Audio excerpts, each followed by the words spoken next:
Салауат айтқан пенде неге бөленеді? Көптеген нығметтерге бөленеді. Ғалымдарымыз салауаттың, пайғамбарымызға айтылған салауаттың пайдасын зерттеп кеп 180 пайдаға тоқтаған. Біреулер одан асырған. 180 пайда.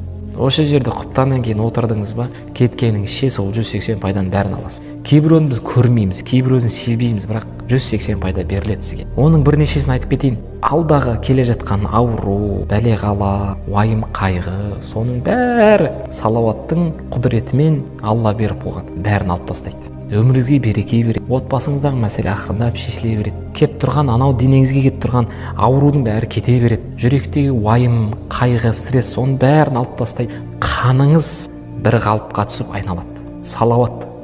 Емделмейтін, емі жоқ аурулар салауатпен емделіп кетеді. Сол 180 пайданың біреуін айтайын. Періштелерін сұрайды екен. Мына отырған жамағат, мына қолдарым не істеді бұлар деп. Сонда періштелер айтады екен. Бұлар отырысты салауатпен бастап, аяқтаған кезде салауатпен аяқтады дейді. Басы зікір, аяғы зікір. Алла тағала сонда періштелерін айтады екен. Менің құлдарымның күнәләрін бәрін кешіріңдер. Неге? Себебі Алла тағала екі салауатты, басындағы, аяғындағы екі салауатты қабыл еткендей, Алла мейірімді, жомарт қой. Ортадағысын тастап қоймайды дейді, ортадағын. Оны да не істей салады дейді? Кешірдім дейді. Демек біз сабақтың басында салауат айтсақ, пайғамбарымыздың хадисін зерттеп сабақтың аяғында салауатпен тұратын болсақ, осы жерде біз күнәміз кешіріліп отыр. Ештеңе істемесек те, тыңдап отырғанымыздың өзінде қалауыңыз орындалып, Алладан сұрағаныңыз беріліп, күнәңіз кешіріліп отыр. Енді осыны сезініп отырсыздар ма, көріп отырсыздар ма? Жоқ. Сол себепті біз салауатта былай айтамыз да былай.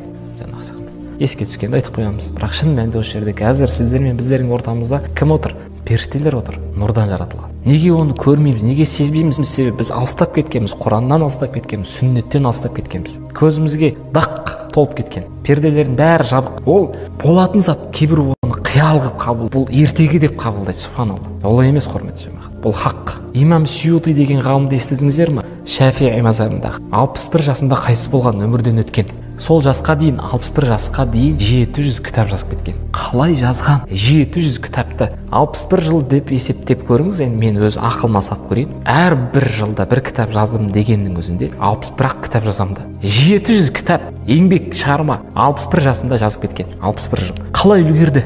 Күніне 50 мың салауат айтады екен. 50 мың салауат айтады. Қалай? Мына пақыр мен миыңмен, ақылмен есептеп көрсем, сыймайды менің басыма. Себебі мен материалдық әлемдемін. Ана рухани әлем өтпегем әлі. Ол жақты дәмін татпағам да. Ол жақтың кілті салауат. 50 мың салауаттың берекесін істеп қойды. Ол кісіге іліміне, уақытына, бәріне береке берді. Не істеді? 61 жылда 700 кітап жазып кетті. 50 мың салауат. Сіз айтатын шығарсыз, 50 мың салауатты мен бір жыл айтамын ғой деп. Құрметті бауырлар, видеоға лайк басып, пікір қалдырып, және достарыңызбен бөліссеңіздер, нұр үстіне нұр болар еді. Сіздер үшін 1-2 секунд, ал біз үшін үлкен мотивация. Хадисте келгендей, кімде-кім жақсылық жасауға жол көрсетсе, сол жақсылықты жасаушы адамның сауабындай сауап алады.